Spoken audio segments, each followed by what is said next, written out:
Hello, welcome to PodQuest, the video gaming show that does not need a Konami code. We are just that hardcore. Mm-hmm. We don't need extra lives. No. Cheats are for babies. Maybe Paul this week, he's feeling a little under the weather, but... I need all the lives. Yeah, it's got a Game Genie plugged in. Yeah, exactly. As Cheat usual, host Player 1, Dustin Lyon, with me today as usual. Player 2, Kelsy Polnick. Player 3, Paul English. All right, how's everybody doing today? Why don't we start with Paul? You're a little under the weather, aren't you? Been sick for a few days here. Had to cancel a lot of stuff, but that typically leads to some gaming to be done. So PUBG, Rainbow Six, the norms. No Battlefield again? No, I played Battlefield this week. Or Battlefront, sorry. Battlefront, so yeah, and I played Battlefield 1. Both were good. You know, I had a lot of fun playing both of them. Played Metal Gear Solid Survive. How's that? The beta for it. There's a beta for it out now? Yeah, it is interesting. I've heard it's not Metal Gear. Well, it's exactly like it. Everything is Metal Gear Solid 5. Like it is, you know, you're running around the thing and you're collecting everything. You can pick up like everything. Pots, pans, vases, chairs, like everything you can pick up. And it's just like a tower defense game, essentially, like a horde mode. Right. You're stealthy and there's zombies all over, and then you get to a certain spot and then all the zombies flood in. From what was on the beta, it is a game that should be released as free to play. It should not be something that is sold for money because there's nothing to it. What's the planned price point on it? I assume $59.99. What? Like I'm not 100% sure on that. I haven't followed it at all, and I just assumed like $20 was kind of the cap that it wouldn't exceed. It should. Like it shouldn't be more than free. Shouldn't be more than free. It looks really good. It played just like Metal Gear Solid 5 plays. Like it plays fine. But Is it releasing on everything? Yes. Yeah. Yeah. So there was a beta for PlayStation, Xbox, and PC. I played it on the PC. I downloaded Fortnite this week, Battle Royale. Played a bit of that. So your first time on Fortnite? First time on Fortnite. How is it compared to PUBG? Because I've cut my teeth on PUBG and I know what I'm doing, I enjoy PUBG more. But Fortnite is a functional game that plays like it should. So that was really nice. Like Fortnite's an actual game where the developer actually does updates on it weekly. And it works. Like what it got works. you to jump in there when you've been playing someone's PUBG up until now? Just to try it out. Like there's a lot of hype about it. Shroud, who is he was part of one of the best Counter-Strike teams ever, plays a lot of PUBG, and he recently started playing it, and one of my friends is a big fan of his, so he was like, well, let's try Fortnite. The problem with Fortnite is there's no ranking system, so you're put in the game with killers. So there's no time to learn. So like, you could just start the game and suddenly you get shot and you're done. Yeah, and they're like pro aiming, so, and that doesn't like, you can't aim down the barrel of your gun, it aims over your shoulder, so it's a little different that way. It's fun. The building is kind of a cool addition to it, but since like a lot of people's complaints in PUBG is third person, so somebody can hide around a corner and you can't see them, but they can see you fine. So Fortnite just allows for more of that. You can build a wall, stand behind the wall, and see somebody coming, and they can't see you coming. So it's kind of like screen peeking. Right. Yeah. You'd be a big fan is of it. a legit tactic. Yeah, I know it is. And so is corner peeks on third person. But Fortnite also started off as, it's funny enough, a tower defense game. Yeah, for sure. And then they decided, hey, we decided to build a battle royale mode, and that's what everybody flooded to. Yeah. It's fun. I was getting frustrated because, you know, you get in, you do some stuff, you run into a group of people, you're dead immediately. I'll have to give it more time to get better at it. Right. The mechanics and stuff like that, and I probably will in the weeks to come. I'll update you as I go. And then I also downloaded, they had a sale for Star Trek Bridge Crew. Oh, that looks like a cool one. I picked that up, and a group of my friends picked it up. We haven't played it yet, but I kind of jumped in and looked at the character creation. Are you able to play that as the game as it is, or do you need a VR headset? No, for they've changed it. It's the first game to go backwards. Oh, okay. Release VR, and then they were like, we could probably get more people. Yeah. So we're going to release it. You can play it without VR as well. Can you have some people on VR and some not? I think so. That's really cool. Which is because I know our friend Pat has it.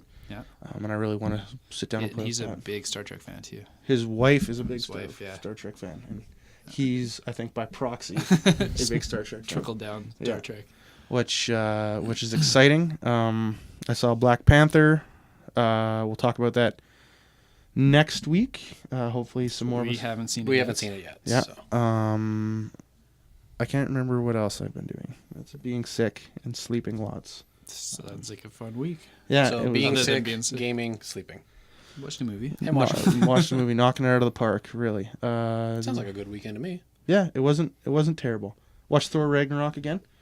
It solidified itself as one of the best Marvel movies in my mind. Oh, I gotta rewatch it because I don't feel that way at all. But I've only seen it the one time. I really liked it because it plays out like a comic book plays out. Yeah. It does. Like a yes. comic book arc. You know, you get a couple issues. The first issue, he's in their version of Hell fighting Sutter. Yeah, and Surtur, then yeah. he goes back to Asgard, and it plays out like a comic book story arc would play out, and I really like that. And I also watched Ant-Man again this week because I hadn't seen it since I watched it in the theater. And that one is enjoyable. It's another enjoyable movie, and it's like Thor Ragnarok, Doctor Strange, Ant-Man are different than the other Yes. Marvel movies we had. But they're Very good much. different. And I appreciate it. Yeah, I didn't like Ant-Man originally, and I watched it again, and I really enjoyed I it. loved that Well, see, one off the bat. I loved Ant-Man because like even like various websites, whatnot, and everything, all say that Ant-Man has the first point that's the ultimate point in the very beginning of the movie. It's like, hey, we have this problem. And he's like, okay, why don't we call the Avengers? Yeah. And like every other movie before that, it's just like, why don't they call the Avengers? Why do not they call them? But he actually comes out and says it. So I'm excited to see the next one too. Yeah, Yeah. Moving forward, like Black Panther was different as well. It's different than the other Marvel movies. I think difference necessary at this point. Yeah, it suffers from the same thing all the other Marvel movies suffer from. So it's the same in that regard. Right. Like it makes all the missteps that the other ones make, but it's different in the fact of like where you are and what's happening and stuff like that. Sure. So and it opens up more, more realms kind of, and more places to go eventually. Mm-hmm. So yeah, that's excited to see that. yeah. I'm really excited to talk to it about Something like that. We're gonna talk about Black Panther one day. What were you up to, Kelsey? Anything gaming? Yeah, I played a lot more Ni no Kuni. About 20 hours in now. A few new places. I got a boat. I can travel around the map. There's some places where enemies are just too tough to kind of explore yet, but it's opened up quite a bit. Just this morning when I was playing, there was some surprise time travel out of nowhere. So I'm very curious to see how that influences the story. I'm really enjoying it still. There is a lot of side questing, which I've been doing and mostly enjoying actually, which normally I'm not a big into the side questing, but it really makes the world feel alive in this game. The one thing I don't like about it is it holds your hand everywhere following quests. Whenever you are doing anything, there is a big star on the screen telling you where to go. Ooh. Oh, So you always know where to go to progress the story. You're never ever guessing who to talk to or what room to enter or what city to go to next. Well, sometimes that can be sometimes some games like that can be a bad thing where it's like, go talk to this person, you have no idea who it is. I'm okay And with then that. you'd They- end I up like talking that. to everybody in the city. Exactly, and you find some cool little stuff to keep Yeah. you busy in the meantime, which I kind of like.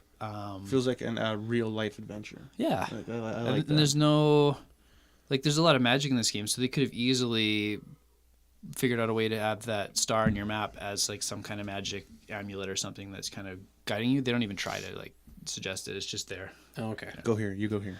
Yeah. Other than that, I watched all of *Halt and Catch Fire* this week, which was a really awesome show about people building and programming and selling computers and software from like the early 80s to the late 90s. I was talking to Paul a little bit about it before the show, and it's one of my favorite shows in terms that they actually had a good, satisfying ending to the series. They didn't send it on too long. It didn't get canceled early. They had a really nice arc for everybody.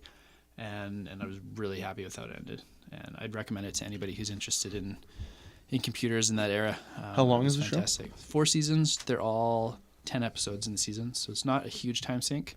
They're 42-minute episodes, but I couldn't put it down. It was really, really engaging. Sounds awesome. Sounds really good. Cool.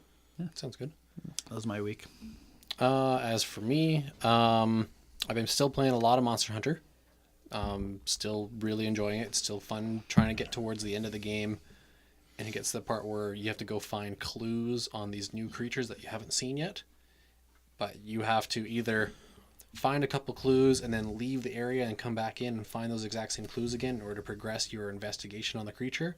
Or you just go and find somebody who's currently fighting that creature and you get a huge increase in your investigation stuff. Oh, nice. I've been having to do a lot of that, but it's really cool because like some of the last ones I've been fighting is a gigantic fire lion, I guess you would call it.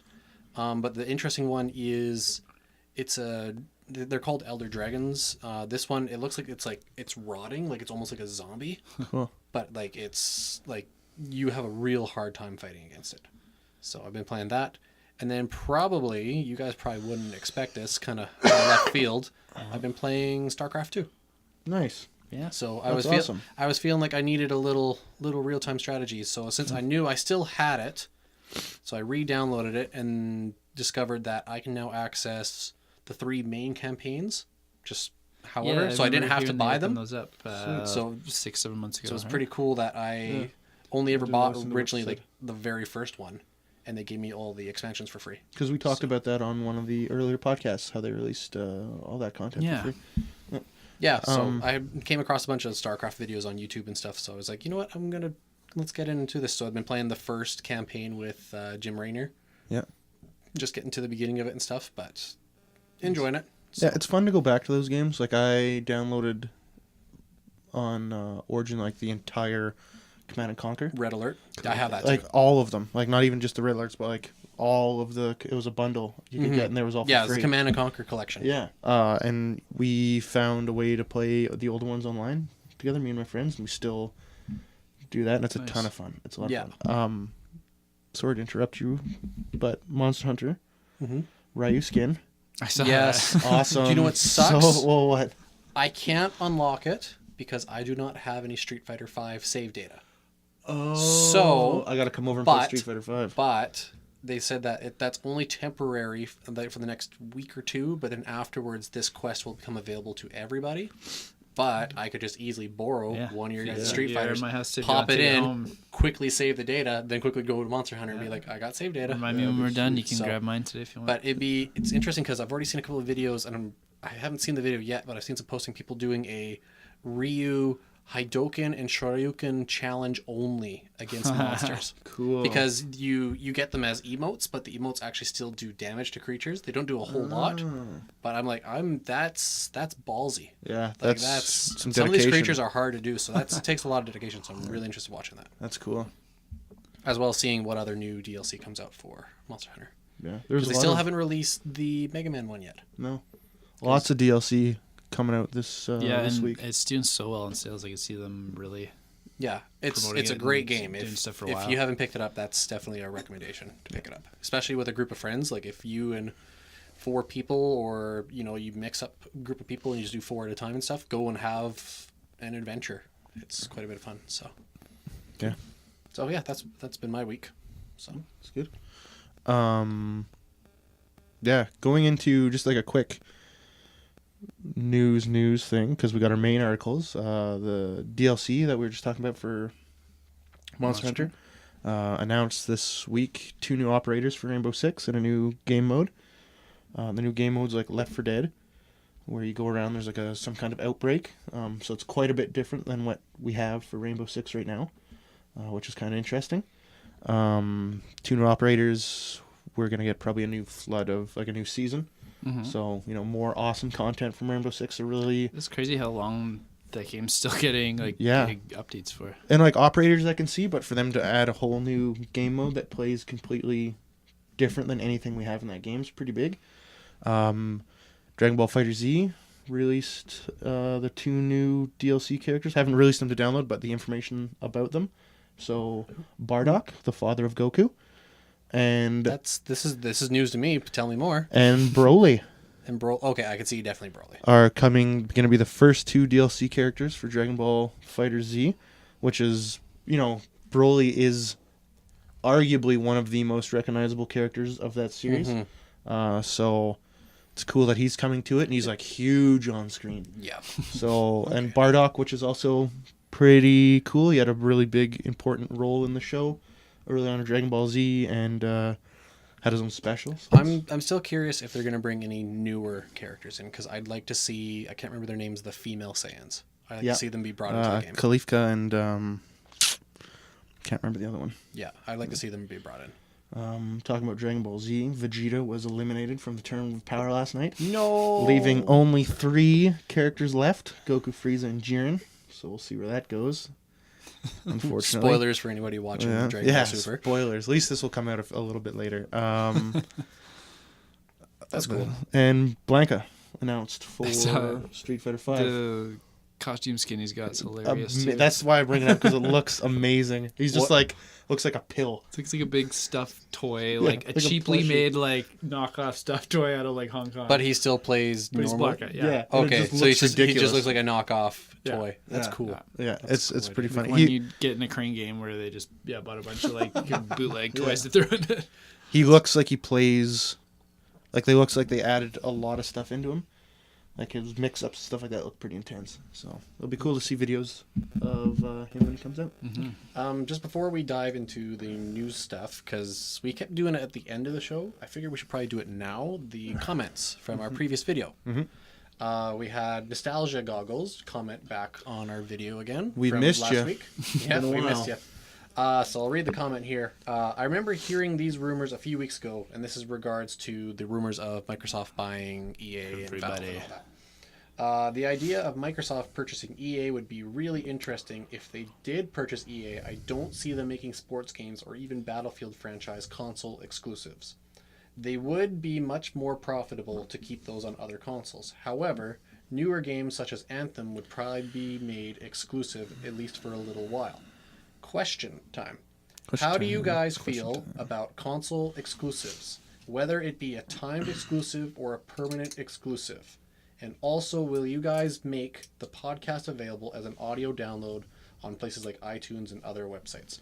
That last question, Kelsey and I were talking about it just before we started So recording we've this had more episode. requests about that. We've as well. had more requests for it, so we will definitely be looking into it, and we will let you know as soon as it is available to download and to listen to.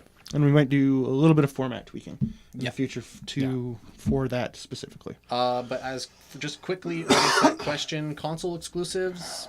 Let's break this down a little bit more. Let's as far as Microsoft maybe not producing games specifically just for them, like sports and Battlefield, it all comes down to whether or not, in my opinion, if Microsoft wants to play ball.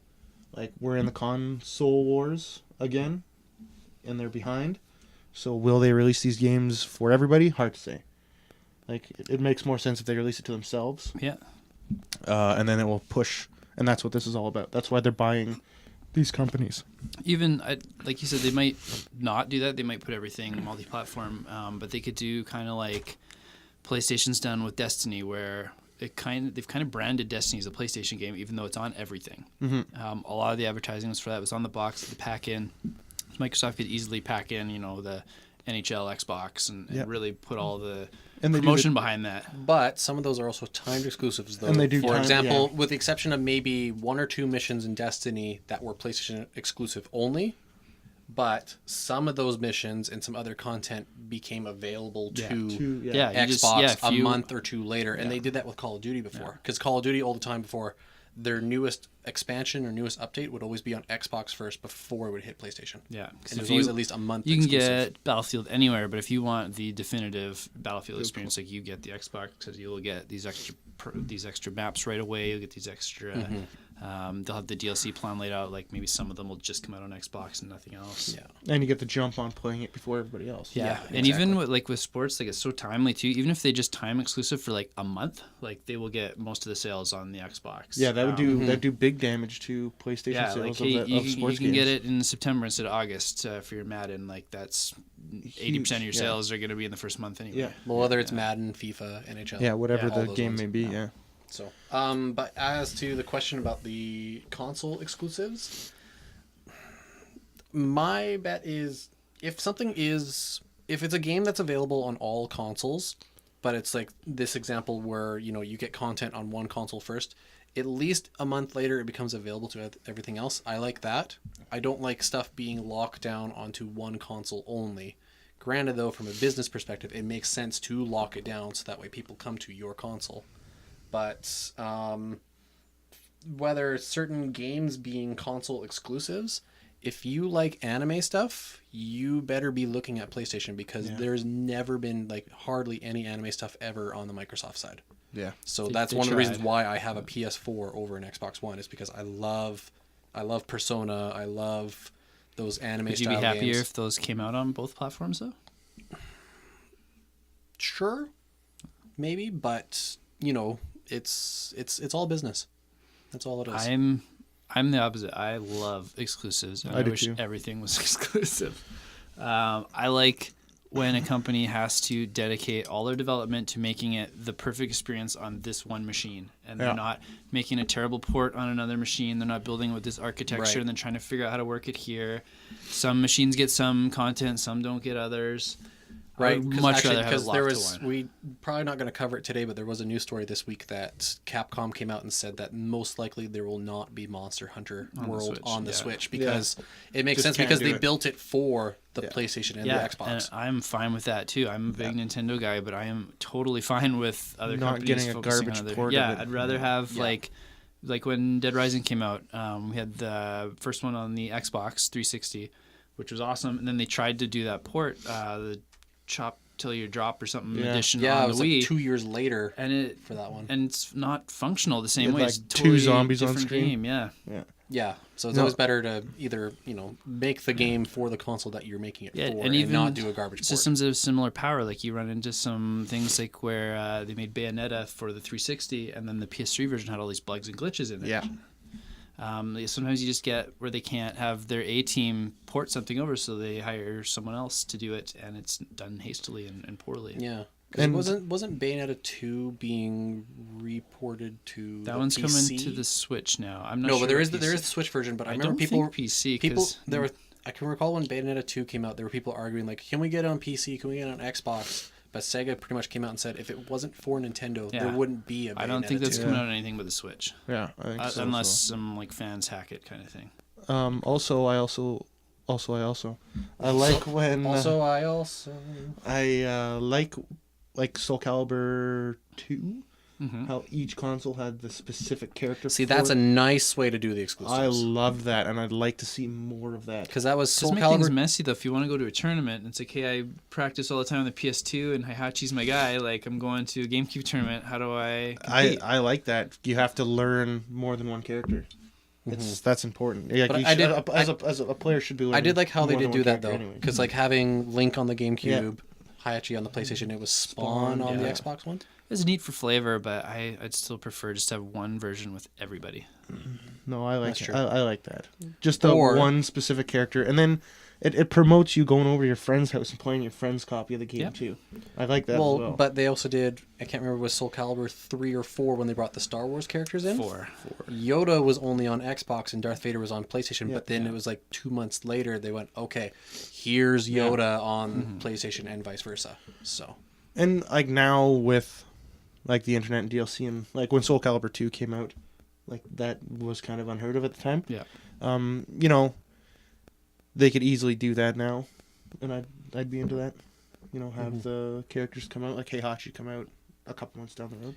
that's kind of one of the things I'm still waiting to see who's going to be the exclusive character for this next Soul Calibur. Like who's going to be that zinger character? You're going to be like, yes, I'm trying to think like what's yes, take my money now. Super Goku.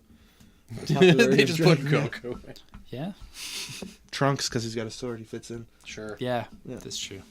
All right, well, let's square our way back into our news breakdown. So our first news story, there is a U.S. senator asking the ESRB to change the rating system. More progress. than one senator. now, More too. than one. Oh, okay, yeah. more than one in regards to loot boxes, which I think that's a valid point. Some of them are coming out with like the same crazy rhetoric we've been hearing since the 90s, though, because there was just that terrible shooting in Florida, Right, And because so they're there's trying to blame video game violence on that. which always happens. You have video games, Yeah. music, movies, comic books, like Yeah. you name it, they'll come up again. So there are some of them just spouting the same old stuff, but a lot of these newer voices that are coming up are saying they want like gambling statistics on the packaging Yeah. now. So they want to know your loot rate or your loot box drop rates and success rates on the packaging, and as part of the ESRB rating. Right. And if enough of these senators start pushing the ESRB, they'll have to consider doing it, or you risk the government stepping in, kind of thing, which I don't think anybody really wants, even the No, government. no. Which it would be nice if they, on the label says this game contains loot boxes.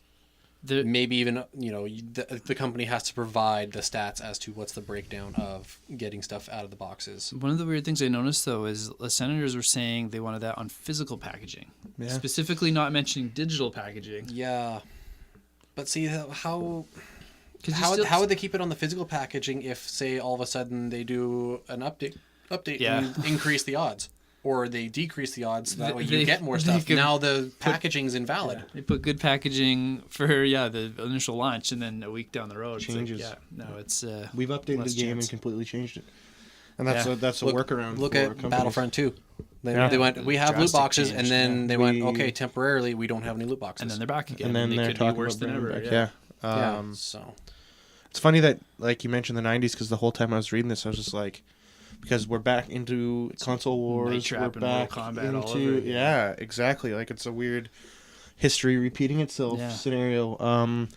I think it's Which the result of that was the ESRB. So Yeah. do you think there's still people there that remember that? the ESP is disbanding. Oh my god, the ESP is not disbanding. Do you think they take it as serious? I think it's important because the original argument was violence in video games and stuff like And that. sexuality, Yep. too, with Night Trap. Yep. I think parents had back then and now have always had a handle on violence with their children and stuff like that. Like, there's always going to be bad parenting. You can't get around that. And there's always going to be kids not listening. But, and my family and your family, there was probably always some kind of talk, or you were raised enough to know that what was happening in a video game wasn't reality. With loot boxes, though, it promotes something that's a little bit more behind the scenes because it's not so in your face. Like the They gambling, seem very concerned with the addictive nature of it. which I think is an important thing to tackle. Like, I don't want them to get heavy-handed in it, but I think it's definitely something, if only to alert parents that it is happening. Especially a lot of parents, like kids now in the age that we live in, the internet age, the social media age, have a little bit more freedom on the internet and stuff like that, so they can get involved. It's funny that you guys are saying like a return back to like the 90s stuff, because think back to the 90s, there wasn't much of an internet.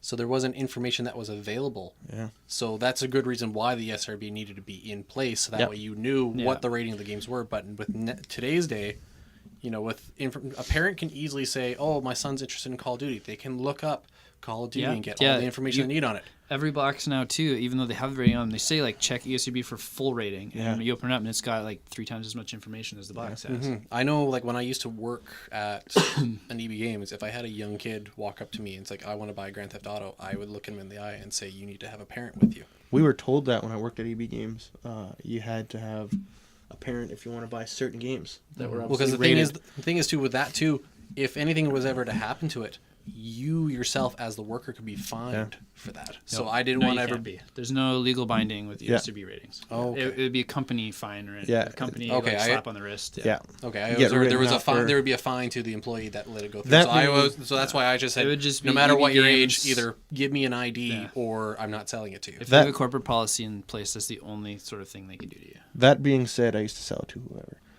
I used to I didn't really care. sit down with parents and try and explain to them why this is a bad idea, and they would still 9 out of 10 times grab it for their kid. I remember a kid would come in, and he'd be like specifically there for Grand Theft Auto, and his parents would walk him to the door, send him in to get it. The parents would walk away, and he's like, "I want Grand Theft Auto," and I'd be like, "Well, your parent knew. Yeah, why should I be the one to stand in your way And of forever enjoyment?" in retrospect, I could have done the same thing. Almost every parent didn't care. Yeah. They either didn't see a video game as that influential over their kid, or they just didn't care enough, or they knew their kid would play it That's not a somewhere fault else. to you guys. That's a fault to that parenting. And the kids And sometimes eventually it's going not to a play fault. it. Sometimes the parent knows their kid can handle that too. Yeah, That's true. all kids are different. Yeah. All kids can handle different things, and why should I be the one that stands in the way from that kid being the cool kid from having this game. He tells all his friends, I'm going to go get GTA. Because you're the stitches that keep society's fabric together, Paul. I am... You're the gatekeeper of our No, youth. I am the Paul is girth. chaotic neutral. I am the girth that splits the stitchings. Moving on. Gross. The one senator from Hawaii, I loved how he worded part of his statement too, where he was saying how he grew up playing games and saw it as this environment of creativity and people pushing their imagination in development, to like see it morph into this like predatory process in the last several years. And I feel very much the same way. And it felt like, normally you read these senator statements and they're just garbage and like press releases, but it sounded like a human being there and something I could relate to, which doesn't normally happen. Yeah, nobody relates to you ever. No, so I relate to senators now. I'm really getting old. Yeah, you are getting old, you old curmudgeon. Well, even though you get old, I'm pretty sure this next story will remind us that we're all a kid at heart. Oh, good. That we had more details on Nintendo Labo. Yeah. They showed some overview stuff. So Paul, yeah, I knew Paul was going to shake his head, but I watched the video of it and I was actually kind of interested. Like, I probably still won't buy it for myself, but I'm intrigued as to how this thing works. And it sounds like my ideas of how this thing works, it actually works, because like there is actually like specific white stickers and stuff, and the motion sensor looks for certain movements and stuff. But I think it's a great idea to see what comes out of it. Just today, when we got home from grocery shopping, my son took the cardboard box that we got from Costco into his room and just like disappeared for an hour. And he came out with a robot built out of cardboard. He'd like drawn all on it, and he had put his tablet inside the robot and recorded voices on it. So he put his robot down, like push play on his tablet and like run away, and the robot was like talking to us while he's playing around with it. Like, so he's already built himself. Yeah, I cannot wait Nintendo for this to come out. Like, this is gonna be a big deal. Yeah, he's gonna love it. Kids, it's awesome for kids. Yeah. The thing that looks really cool though is I like the little house that they have, but it's the piano, because apparently they showed the piano that you can even take any generic piece of cardboard, you can cut a audio wave file into it and pop it in the machine, and it'll register that pattern.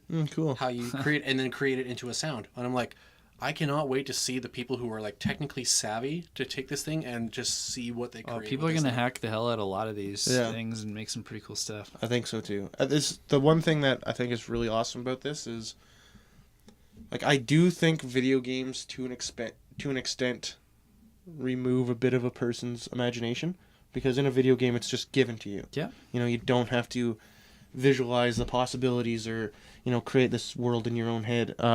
This is really going to help people get back to, you know, creativity and their imagination, and I think that is excellent. I think that's awesome. Look at Minecraft when it came out. Like, Yeah. I thought when Minecraft came out, I thought it was the silliest thing in the world. Like, it's just virtual Lego and whatnot. And then when I actually got my hands on it and played, I'm like, oh my god, this is virtual Lego. But I actually enjoyed it and then started building with it. So it was...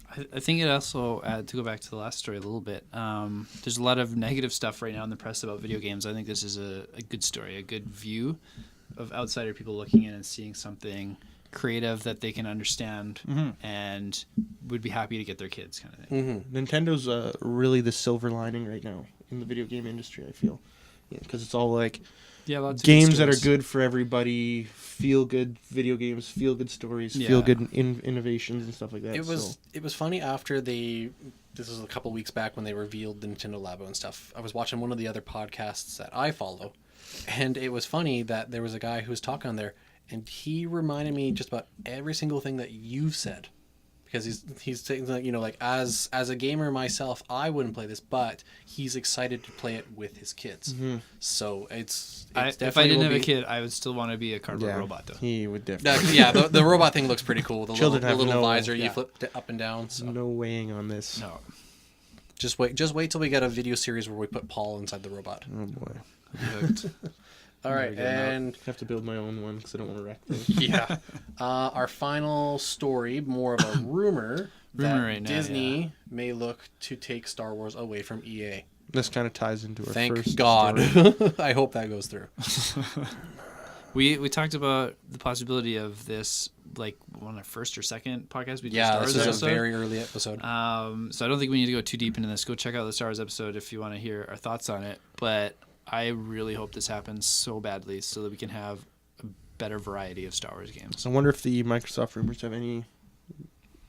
Yeah, I don't know if those are tied together or not. Yeah. That if Microsoft bought Actu- EA, that would be one of my favorite things to happen. That's actually a very interesting point because if, like you said, if Microsoft bought EA, Disney now owns Star Wars and would have to be the ultimate ones that say, yes, you get to keep it, or no, Yeah. we're taking it back. Yeah. Well, I'm sure there's a contract in there somewhere where they'd either have to do a big payout or wait till time expires. I'm pretty sure but- Disney can afford it.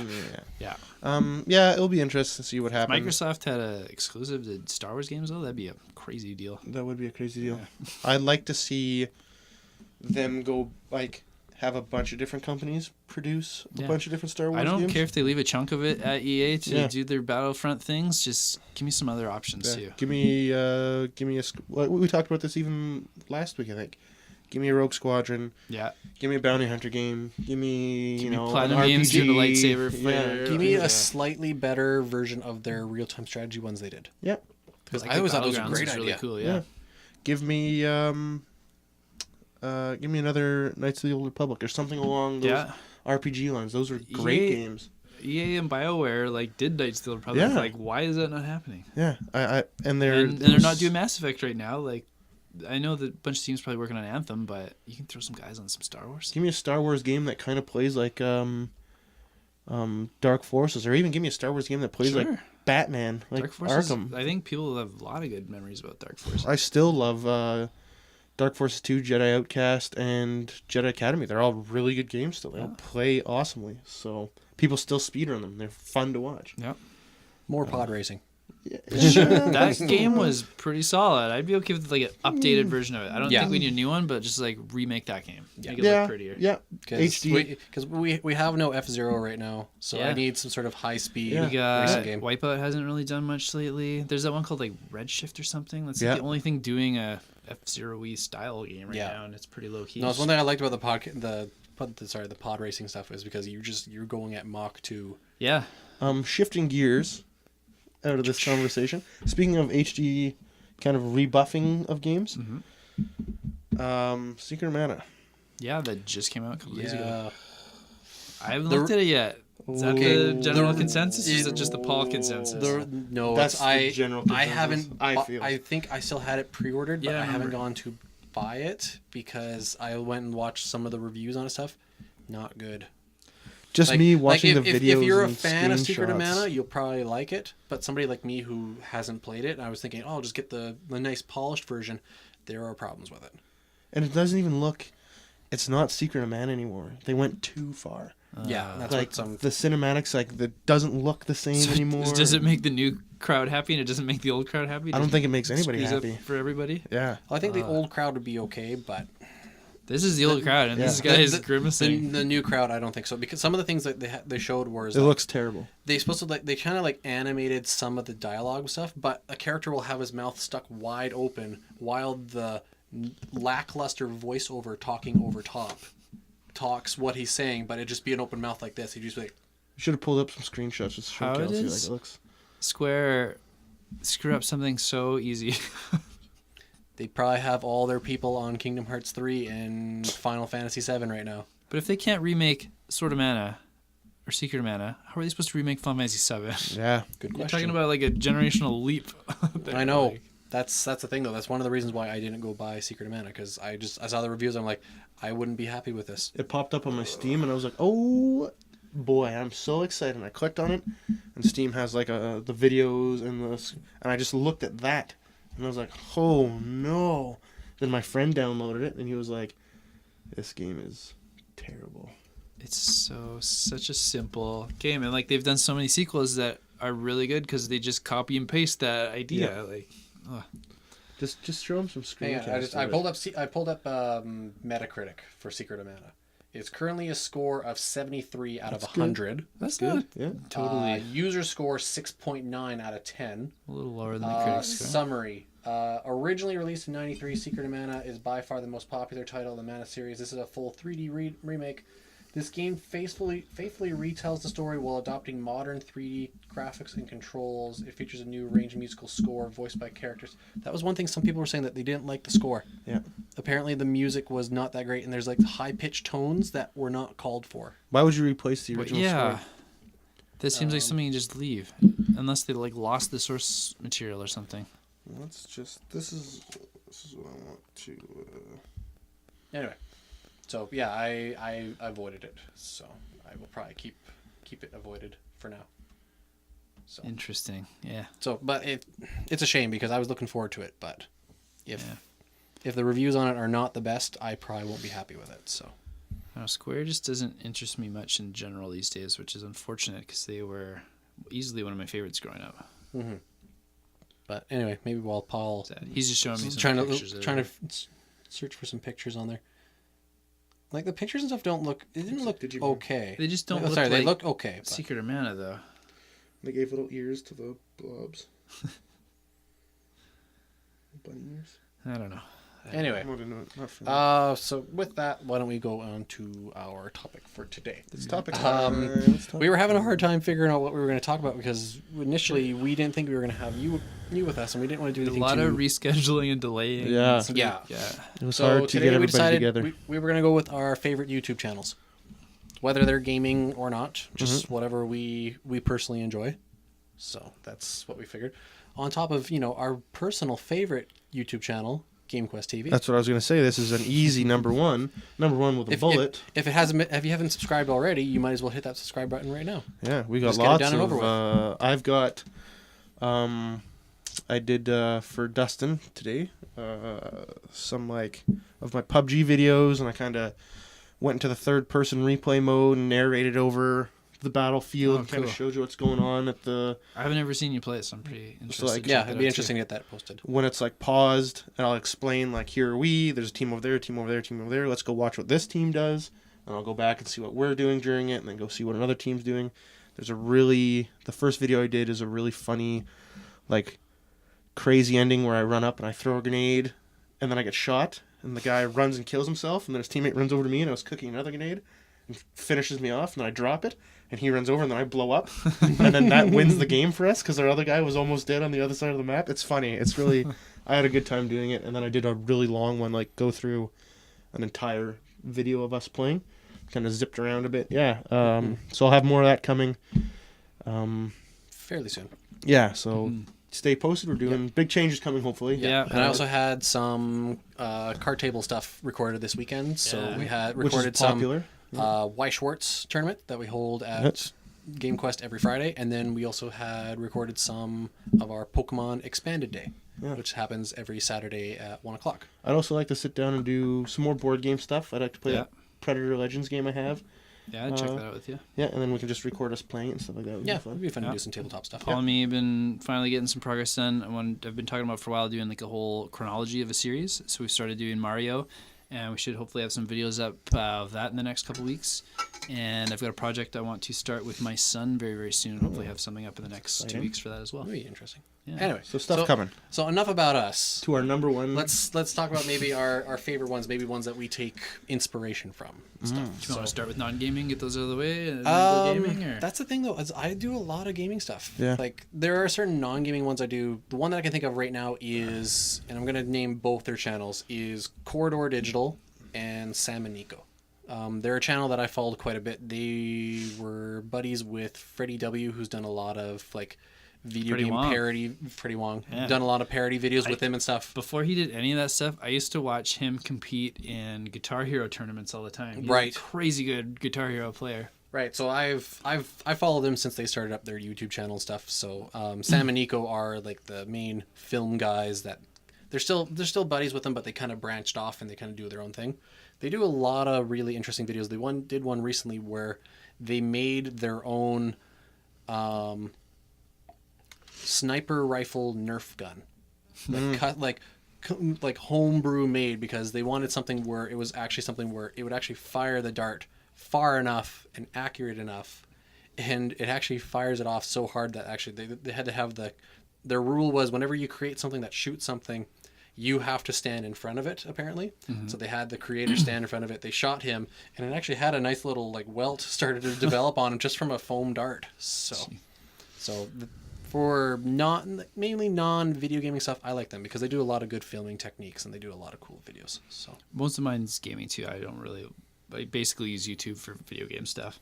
But I'm a big metalhead as well, and there's a channel called Banger TV, where they do some really cool videos. They're all heavy metal related, where they'll like pick a genre, like a subgenre of metal, like they'll do thrash metal or just symphonic metal or death metal, and they will debate what bands belong in that genre, which ones like invented it, and then basically like the legendary bands that kind of define the genre. They'll do the same with albums, so they'll pick like a subgenre like doom metal, and then they'll have a list. They want to narrow it down to like 10, so they'll have people like in a live chat and like calling in to debate which albums deserve to be like the top 10 of that genre. And then they'll do other videos too, like they'll pick a year, like they'll pick like 1978, and they'll say what are the best metal albums that came out that year, like top 5, and they'll do a listener version and the staff version. And I love all that stuff. It's really, really interesting for me and really cool to dig into that and see which parts I agree with, which ones I don't. And I found a lot of cool new bands, new albums that I've never heard of before through that channel. So I really, really like that one. Paul, non-video gaming channel? Non-video gaming channel. I've got a few video game... Like, I've got a huge list of non-video gaming channels. Yeah, we'll come back to the video game more stuff. So OSW Review is a really big one I watch. Old School Wrestling Review. They do a video podcast, and they review other things like movies. It's super funny. Get to relive some old wrestling, and they have a lot of facts and insight, and just an enjoyable watch. I do watch the React channel, watch the Facts channel. I watch, and they are just, Irish people tasting this, teenagers tasting that, listening to this kind of music. Listen to music from the 80s. They're just funny, like, little waste of time I can watch. Some of the React stuff is funny because there's one gaming React. There's one. Well, there's one good one they had was I think it was young kids and they were given like 80s 90s toys and like they handed them like say the original Game Boy and they're like, what is this? And they had no idea what it was. And they couldn't make it. They were actually sitting there like trying to touch the screen on it and it wasn't doing anything. I see those like pop up in my recommendations and I can never bring myself to click on one because they look so dumb. It's just like a kid with a Walkman going like, whoa, this is awesome. I've lost my train of thought. There's a channel, I can't remember the name of it right now. I'm just trying to look. Is it the Scoundrels Cantina or is it Star Wars Theory? Anyways, he'll go over all the comic books and like narrate them and put the panels up, which is really fun. Comic Pop, who does a show called Back Issues, and they'll go over...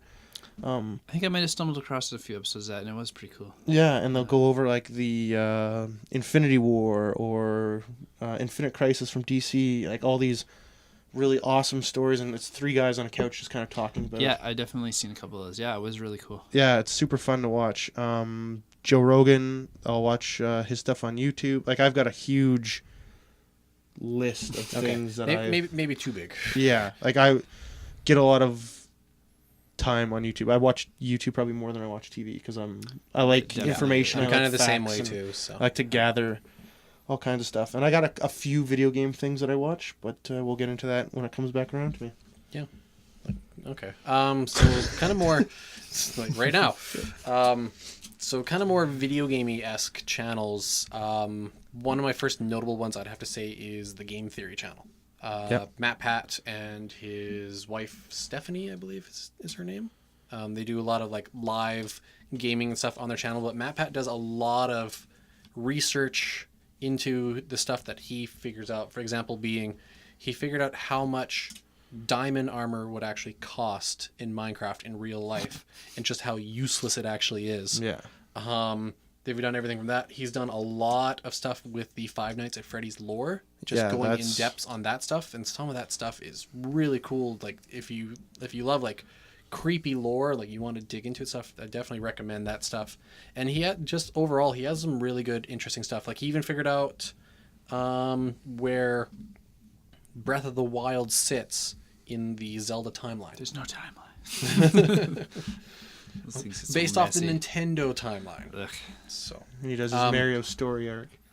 Yeah, and Mario apparently is a psychopath. So that's one of my other favorite gaming ones. What about you, Kelsey? I love retro gaming and collecting specifically, but most of those channels are very vulgar. A lot of them just like to swear, like make up their own swears, and that, I don't know, it just turns me off. Doesn't appeal to me. So there are a couple that I really like that don't do that though. There's one called Metal Jesus Rocks. That's the one I was figuring you were gonna say. He lives in Seattle area, and he's like super friendly, super chill. He likes metal as well, which is a big plus for me. But he brings on a lot of guests too, and he really makes it all about community building, not just gaming. He talks about a lot of different aspects, and a lot of his tips for like finding things nowadays is like make friends, which I totally agree with.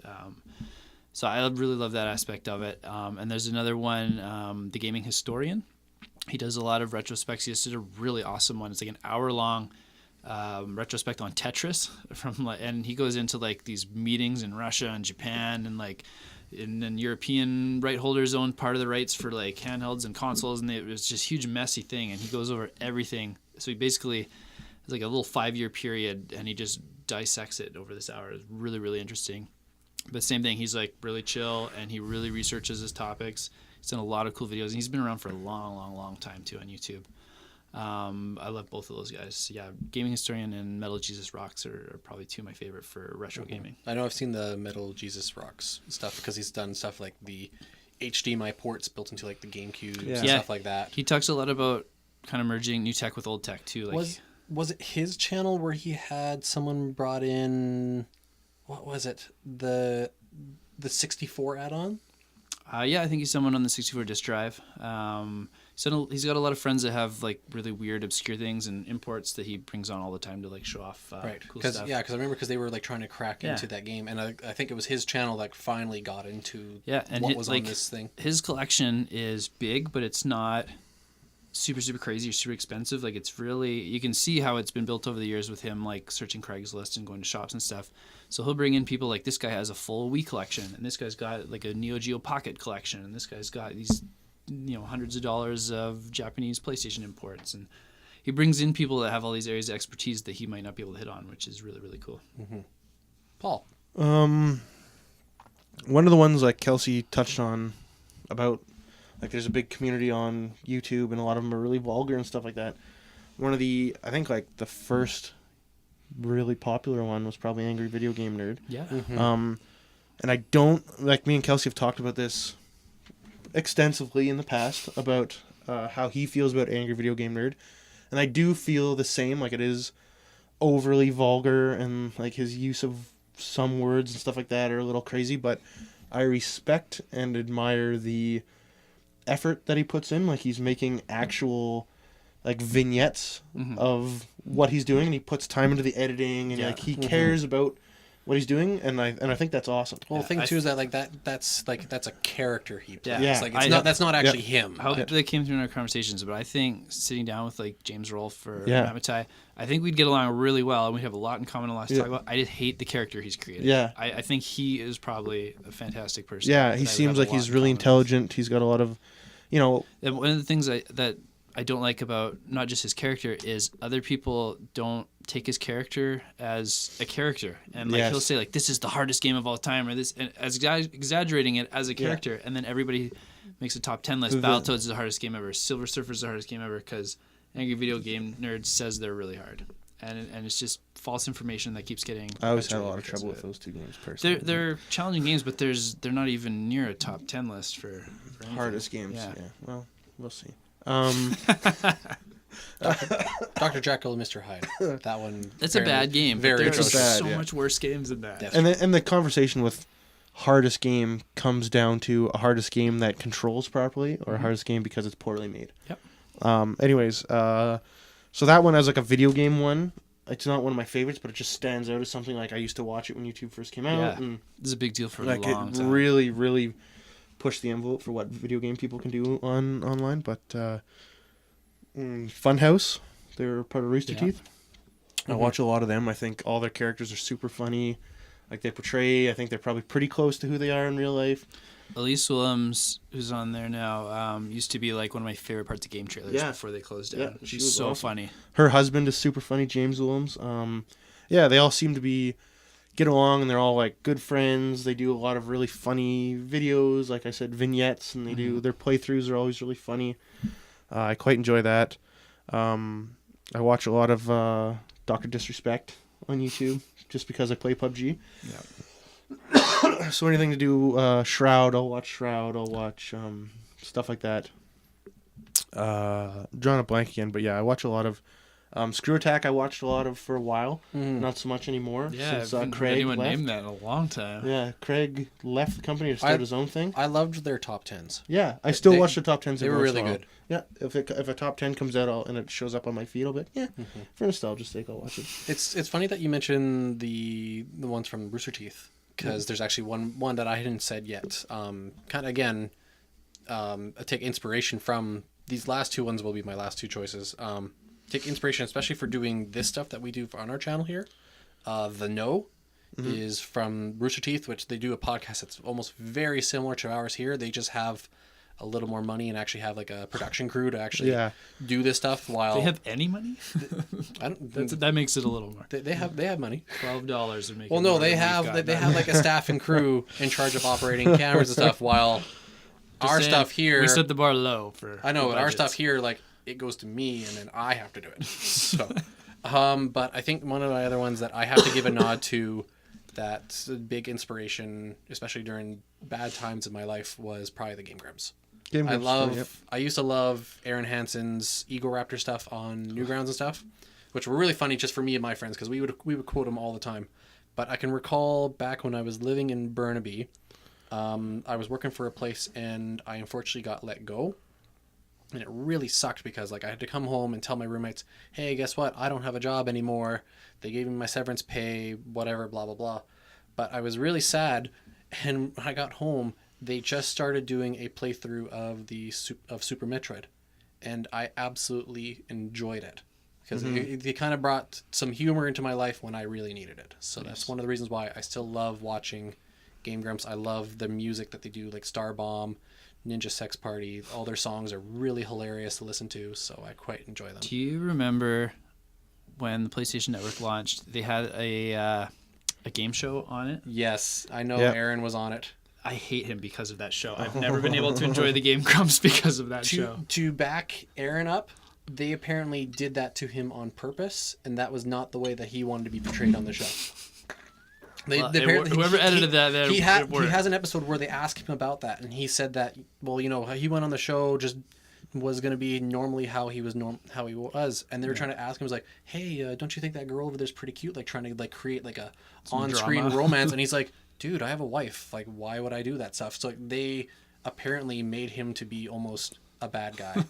Yeah, I know So how that- he feels. I that hate how you I'm can- portrayed. so on So we always Game Fest edit TV. Paul to look Yeah, like an idiot. exactly, yeah. It's very subtle cuts that you might not notice during the podcast.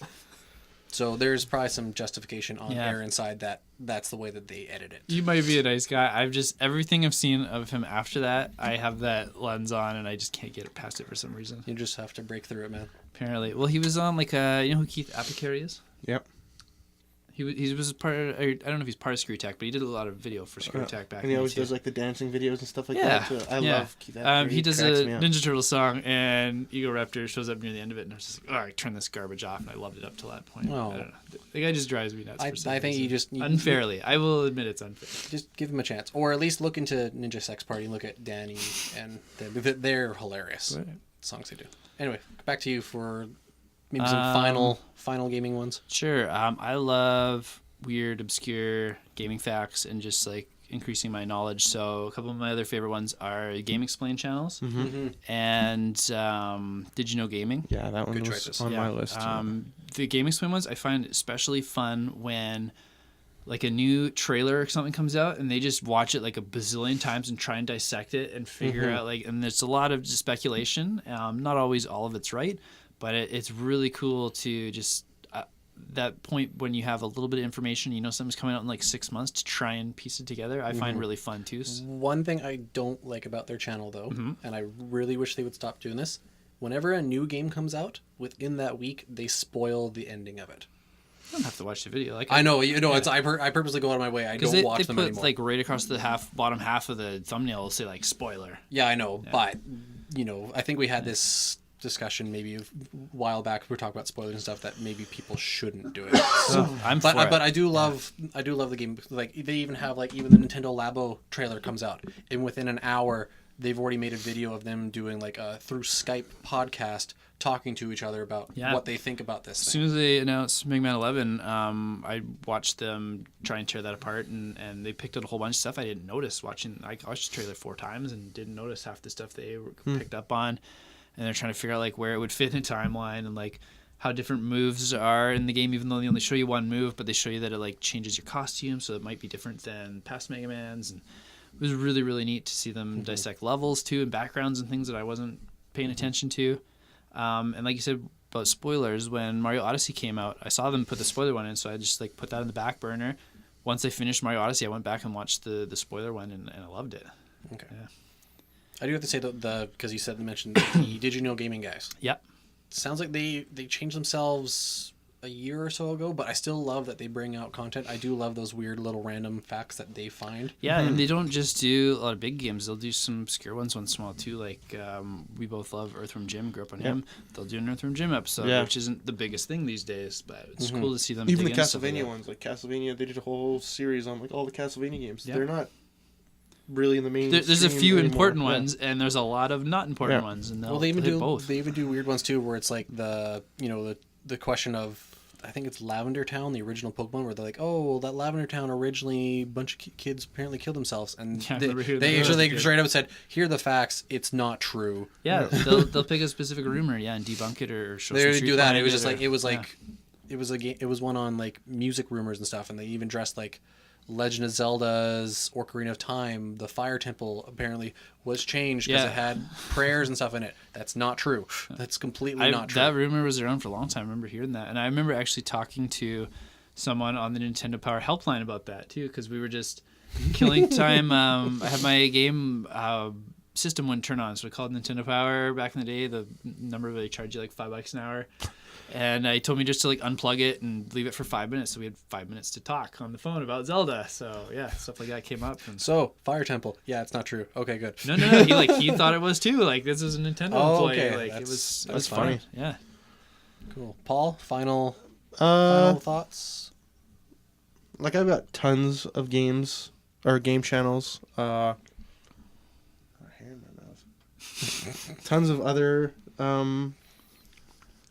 Tons of other channels that I like to talk to, but a really big one. We edited that in so he looked like a fool. Yeah, exactly. Oh, there it is. They edited the hair into my mouth. It wasn't there before. Yeah. Now it's there. But Cross Counter TV is a really big fighting game channel. And when I was like really into Street Fighter 4, they used to do every Sunday Gutex and Mike Ross, who were my two favorite personalities from the Street Fighter community. Used to do like a 30-minute video of them just playing people online, and get tips and tricks. They'd have guests on from the community that were like really good players or really good personalities. I spent a lot of time watching them. I learned a lot with them. Anybody who's into fighting games now, check it out. Mike Ross isn't around as much anymore, but Gutex still does his stuff. I definitely, if you're into fighting games, they also have a Smash Brothers one now on Cross Counter that I don't watch. Give it a check out. It's really good. That's kind of my final thoughts. That's one that was like really important for cultivating fighting games after Street Fighter 4 came out for me. I think there's one that we kind of all forgot and we could probably all agree on. I have one quick one to mention too. Last one. The game's done quick, guys. That's what I was going to mention. Okay, because it's awesome that they do a lot of charity work, especially because they do streaming on Twitch all the time, 4 times a year, raise a lot of money. But I do love that at least like a day or two later, they put that entire run up on their YouTube channel, so you can go and watch the 4-player Metroid run. Yeah. I've never watched them live. I've always just used their YouTube archives and caught up on everything. I've watched a couple live before, but it's much easier watching the ones that are done. So then that way you can sit there and you can say, hey, I've watched 2 hours of this 4-hour video. That's the only way that I watched the Breath of the Wild run that was done recently. Yeah. Well, it's hard to watch because it's all day. In like early in the morning, late at night. It's hard to watch it live. Like there's so much Yeah, content. like I wouldn't be able to sit there and watch the 4-hour Breath of the Wild run on one sitting. No. Oh, and you're not going to wake up at 2 a.m. to watch a Mega Man run that you really want to see, but you got to work the next day. You're not going to do that. I try to watch as much of it as I can live, just for that viewer support, because I think that's really important. Yep. But yeah, I really like going back and watching the things that I missed or couldn't watch or forgot that was on or missed the posting that it was happening. So yeah, it's a really important one. I always throw them on in the kitchen when I'm cooking or making food or something, and my son will often come in and just game he's not even familiar with. He'll come and check it out, and especially the races he'll get really into. Yeah, I love their races. Because he's played a lot of Breath of the Wild too, he gets really into it. He's like, how the heck did he do that? And then he'll go and like be playing around. He's like, how do I like shield flip onto that platform? And like the one thing I tried to do actually when I was going back playing Breath of the Wild, I was trying to figure out how to do that. I can't remember what tool it is called when you freeze time. Oh yeah. When you do that trick on like a log or something on a rock, like on the log, I was trying to do it, and then the way that you're supposed to like shield and backflip onto it, and it'll send you flying.